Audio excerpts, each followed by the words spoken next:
మాయా సరోవరం 10వ భాగం. బోయభీమన్న ప్రాణభయంతో కేకలు పెడుతూనే చెట్టుతో పాటు కింద పడ్డాడు. జయశీలుడు మకరకేతు భుజం పట్టుకుని గట్టిగా కుదిలిస్తూ, ఒరే మొసలి తొడుగు దుష్టుడా, ఇప్పుడు నువ్వు చేసిన పనేమిటి? నా అనుమతి లేకుండా జలగ్రహాన్ని చెట్టును పెళ్లగించేందుకు ఎందుకు ఉసిగొల్పావు అన్నాడు కోపంగా.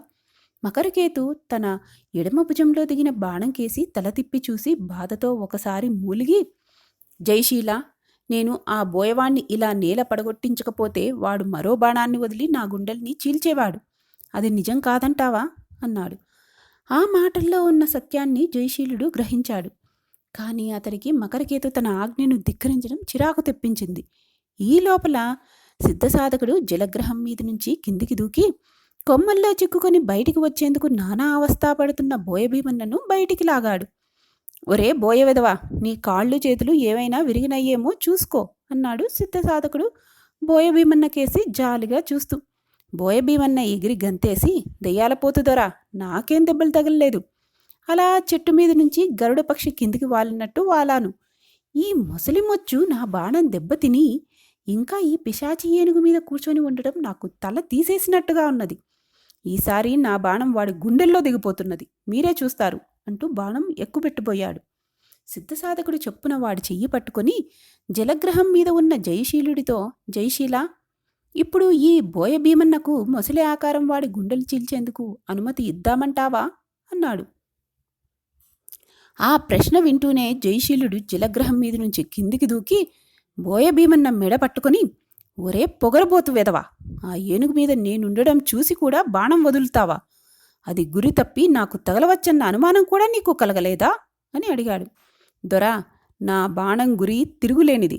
కావాలంటే ఆ మొసలి వేషంగాడి 2 కనుబొమ్మల మధ్య దిగేలా బాణం కొట్టగలను అంటూ భీమన్న విల్లంబు ఎత్తాడు. జయశీలుడు వెంటనే వాడి చేతిలో ఉన్న విల్లంబులను గుంజుకొని దూరంగా పారవేసి, ఇప్పుడు ఆ మకరకేతు నా అధీనంలో ఉన్నాడు. వాణ్ణి రాజుగారి దగ్గరకు తీసుకుపోతున్నాను. నువ్వు అతడికి ఎలాంటి హాని కలిగించినా నిన్ను ప్రాణాలతో వదలను అన్నాడు కోపంగా. మరి నా అడవి కోడి మాట ఏమిటి దొరా?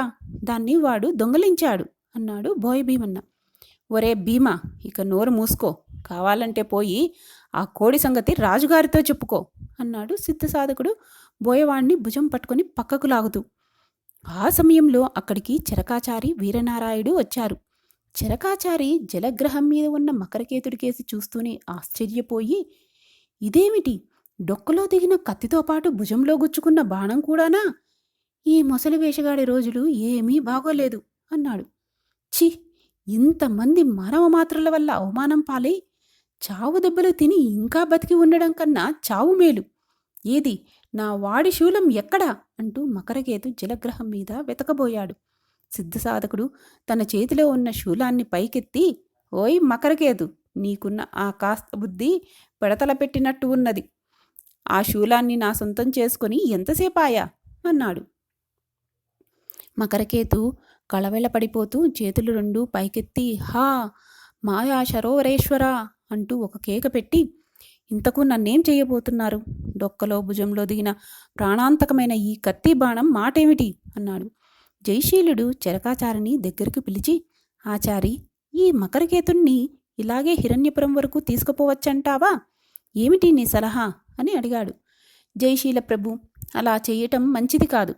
ముందు శస్త్రం చేసి ఆ కత్తిని బాణాన్ని బయటికి తీయకపోతే మకరకేతుడి శవం మాత్రమే హిరణ్యపురం చేరుతుంది. కావాలంటే వీరనారాయణ్ణి అడగండి అన్నాడు చెరకాచారి. ఆచారిగారు చెప్పింది అక్షరాలా నిజం. వీణ్ణి ముందు మా గ్రామం తీసుకుపోయి అక్కడ వైద్యం చేసి 1-2 రోజుల విశ్రాంతి తర్వాత రాజుగారి దగ్గరికి తీసుకుపోవడం తెలివైన పని అన్నాడు వీరనారాయుడు. జయశీలుడికి సిద్ధసాధకుడికి అదే మంచి మార్గంగా తోచింది. మకరకేతును ప్రాణాలతో కనకాక్షరాజుగారి దగ్గరకు తీసుకుపోయి అతడి చేత రాజుగారి పిల్లలు ఎక్కడ ఉన్నది చెప్పించితే తరువాత చేయవలసిందేమిటో రాజే నిర్ణయిస్తాడని జయశీలుడు భావించాడు. ఆ వెంటనే జయశీలుడు సిద్ధసాధకుడు జలగ్రహం మీదికి పోయి మకరకేతుడితో, కేతు, నీకొచ్చిన ప్రాణభయం ఏమీ లేదు. నిన్ను ముందుగా ఇక్కడికి దాపులనే ఉన్న గ్రామానికి తీసుకుపోయి అక్కడ చికిత్స చేయించి గాయాలు మానిన తర్వాతే నిన్ను హిరణ్యపుర రాజుగారి దగ్గరకు తీసుకుపోతాం అన్నారు. మకరకేతుడి చేతులు 2 ఎత్తి, అంతా ఆ మాయా సరోవరేశ్వరుడి దయ. దారిలో మరొక బోయ వెధవ ఈసారి కుడి భుజంలో బాణం కొట్టకుండా మాత్రం నన్ను కాపాడండి, అంతే చాలు అన్నాడు. నీకలాంటి భయం ఏమీ వద్దు, నేను సిద్ధసాధకుడు నీకు అభయం ఇస్తున్నాం. జలగ్రహాన్ని అదిలించు అన్నాడు జయశీలుడు. జలగ్రహం కదిలి చరకాచారి చెప్పిన మార్గాన వాళ్ల గ్రామానికేసి బయలుదేరింది. జయశీలుడు ఆలోచనలో పడ్డాడు. మకరకేతు ఇంతవరకు 2 సార్లు తను వింటూ ఉండగా మాయాసరోవరేశ్వరుడనే వాడి పేరు భక్తితో స్మరించాడు. ఎవడి మాయాసరోవరేశ్వరుడు? ఈ ప్రశ్న మకరకేతును అడిగి ప్రయోజనం లేదు. వాడు ఎన్నటికీ నిజం చెప్పడు. జయశీలుడు ఇలా పరిపరి విధాల ఆలోచిస్తుండగా హఠాత్తుగా ఎదురుగా ఉన్న చెట్ల గుంపుల్లో నుంచి డప్పుల మూతలు ఈలలు వినిపించినాయి. ఆ గొడవ చేస్తున్న వాళ్ళు ఎవరై ఉంటారా అని జయశీలుడు చూసేంతలో ముందు బోయవాళ్ల దయ్యాలపోతూ వాడి పక్కన డప్పులు విల్లంబులు పట్టుకున్న 10-12 మంది బోయవాళ్లు చెట్ల గుంపుల చాటు నుంచి బయటికి వచ్చారు. బోయ దయ్యాలపోతూ చిందులు తొక్కుతూ, బలి బలి, నేను బోయ మహాకాళిని, ముసలి మనిషి గొంతు కొరికి పుక్కిట పట్టిన రక్తంతో నా కాళ్లకు పారాణి పెట్టాలి, అలా చెయ్యకపోతే లోకంలో ఉన్న బోయ కులాన్నే విరుచుక తింటాను, సర్వనాశనం చేస్తాను అని అరుస్తున్నాడు. తన జాతి వాళ్లను చూస్తేనే జలగ్రహం వెనగ్గా చరకాచారి వీరనారాయణులతో నడుస్తున్న బోయ భీమన్న తల్లీ మాంకాళి అంటూ ఒక కేక పెట్టి సిద్ధసాధకుడితో, రాజుగారి దెయ్యాల పోతుదరా, మా గణాచారి పోతుగాణ్ణి మా కులదేవత మాంకాళి ఆవేశించింది. ఆ తల్లి ఈ ముసలి ఆకారంగాడి నిత్తురు కావాలంటున్నది. వెంటనే వాణ్ణి ఏనుగు మించి కిందికి తోసేయండి, తర్వాత పని మా గణాచారే చూస్తాడు అన్నాడు. వాళ్ల దెయ్యాల పోతును చూసి భీమన్నకు ఆవేశం కలుగుతుందని గ్రహించిన జయశీలుడు వీరనారాయుడికి కనుసైగ చేశాడు. వెంటనే వీరనారాయుడు భీమన్న దగ్గర ఉన్న విల్లంబులు లాగేసుకున్నాడు. అదే సమయంలో జయశీలుడు మకరకేతు చెవిలో ఏదో మెల్లిగా చెప్పాడు. మకరకేతు భయంగా ఒక క్షణం దిక్కులు చూసి, జలగ్రహ, ఈ అడవిని అనాగరిక వెధవని తొండానికి చుట్టి పైకెత్తు, ప్రాణాలు మాత్రం తీయకు అని కేక పెట్టాడు. జలగ్రహం చొప్పున తల తిప్పి మెరుపులా పోయి తొండంతో బోయ భీమన్న నడుము వడిసి పట్టుకుని పైకెత్తింది. భీమన్న కాళ్ళు చేతులు కొట్టుకుంటూ చావు కేకలు ప్రారంభించాడు. కేతు, ఇప్పుడు జలగ్రహాన్ని ఆ బోయవాళ్లకేసి నడుపు, నీ ప్రాణానికి వచ్చిన ముప్పేం లేదు. మంచిగా నా మాట వినకపోతే నేను సిద్ధసాధకుడు వాళ్ళందరినీ హతమారుస్తాం అని భీమన్నతో, ఒరే భీమన్న, మీ వాళ్ళందరినీ గొడవ చేయకుండా వెనక్కు తిరిగి పొమ్మని చెప్పు. మా పైకి బాణాలు వదలటం లాంటి పిచ్చి పనులేమైనా చేశారో ముందు నువ్వు జలగ్రహం కాళ్ల కింద నలిగి చేస్తావు, తర్వాత మీ వాళ్ళందరినీ నరికి పోగులు పెడతాను అన్నాడు జయశీలుడు. జయశీల ప్రభో, అవేం మాటలు? బోయమాంకాళి ముసలిముఖం వాడి నెత్తురు కావాలంటుంటే మనం కాదని కాళీమాతకు కోపం తెప్పించగలమా అన్నాడు బోయ భీమన్న గడగడా వణికిపోతూ. ఒరే భీమన్న, నాతో మొండిగా వాదించకు. ఈ మకరకేతు రాజుగారి బందీ, ఇతన్ని రక్షించవలసిన బాధ్యత నా మీద ఉన్నది, అర్థమయ్యిందా అన్నాడు జయశీలుడు ఏనుగు మీద నుంచి ముందుకు వంగి కత్తిని భీమన్న వెన్ను మీద ఆనించి.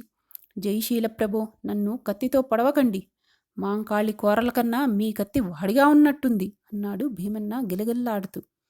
అంతలో అక్కడికి బోయగణాచారి జుట్టు పీక్కుంటూ కీచుమని అరుస్తూ వచ్చాడు. వాడి వెంట ఉన్న బోయవాళ్లు జలగ్రహం మీద ఉన్న వాళ్లకేసి బాణాలు ఎక్కుపెట్టారు. జయశీల, ఇప్పుడేం చెయ్యటం అన్నాడు మకరకేతు వణికిపోతూ. ప్రభో, ఆ మాటే మేము అడుగుతున్నాం అన్నారు చరకాచారి వీరనారాయుడు జలగ్రహం వెనక దాక్కుంటూ. ఒరే భీమన్న, నే చెప్పినదేమిటి అంటూ జయశీలుడు భీమన్న వెన్ను మీద ఆనించిన కత్తిని కాస్త గట్టిగా వత్తాడు. అదే సమయంలో సిద్ధసాధకుడు జై మహాకాళ అంటూ తన చేతిలోని శూలాన్ని గిరగిరా తిప్పి చప్పున బోయదెయ్యాల పోతు గుండెలకేసి గురి చేశాడు. భీమన్న 2 చేతులు ఎత్తి వణుకుతున్న గొంతుతో, ఒరే గండుమామ, బక్క చిన్నోడా, బాణాలు వదలకండి, దెయ్యాలపోతయ్యో, జాగ్రత్త, ఈ ముసలి తలవాడు రాజుగారి మనిషట, ఆయన్ని జయశీలధర హిరణ్యపురానికి తీసుకుపోతున్నాడు అన్నాడు. నా కాళ్ల పారాణి మాటేమిటి? వాడి రక్తం పారాణిగా పెట్టుకొందే నేను శాంతించను. నేను కాళిని, బోయ మహాంకాళిని అంటూ బోయగణాచారి జలగ్రహం కేసి 2 అడుగులు ముందుకు వేశాడు. జయశీలుడికి వాడి మొండితనం, అహంకారం చాలా కోపం తెప్పించింది. అతడు జలగ్రహం మీద నుంచి కుప్పించి కిందికి దూకి మెరుపులా పోయి గణాచారి జుట్టు పట్టుకొని వాడిని నేల మీద విసిరికొట్టి కత్తిని వాడి గుండెల కానించి, అబద్ధాల మారి వెధవా, ఇప్పుడు నిజం చెప్పు, నిన్ను ఆవేశించింది మహాంకాళ, ఇప్పతాటి చెట్ల కల్లా అని అడిగాడు. నమ్మితినమ్మా బోయ మహాంకాళమ్మ రక్షించు అంటూ గణాచారి కేక పెట్టాడు. అతడి పక్కనే ఉన్న బోయవాళ్లు విల్లంబులెత్తబోయేంతలో సిద్ధసాధకుడు జై మహాకాళ అంటూ జలగ్రహం మీద నుంచి కిందికి దూకి శూలమెత్తి వాళ్లకేసి పరిగెత్తాడు. ఆ మరుక్షణం ఆగండి ఆగండి అంటూ 10 మంది అశ్వికులు ఈటలు జులూపిస్తూ వేగంగా వచ్చి అందరినీ చుట్టుముట్టారు.